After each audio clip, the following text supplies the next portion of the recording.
సత్యవూరు శ్రీనివాస శర్మ గారు, రామచంద్రపురం, శ్రీ రాజరాజేశ్వరి పీఠం.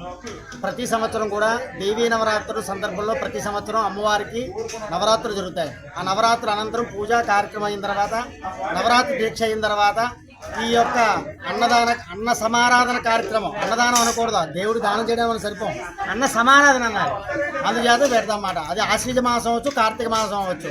అదే కార్తీక మాసం చాలా పరమం. ఎంచేతంటే శివుడికి విష్ణువుకు భేదం లేదు. శివాయ విష్ణు రూపాయ శివరూపాయ విష్ణువే, శివశివృదయం విష్ణు, విష్ణు శివృదయం శివ.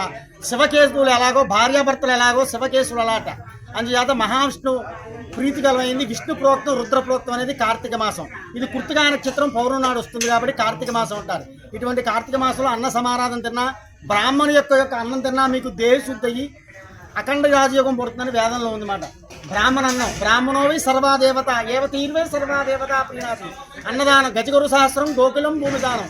1000 ఏనుగులు 1000 ఆవులు చేసిన దానం అన్నదానంలో ఉంది.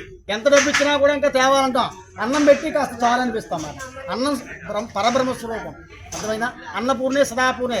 అంచేత అన్నదానం చేస్తే చాలా విశేషం, పవిత్రం అది.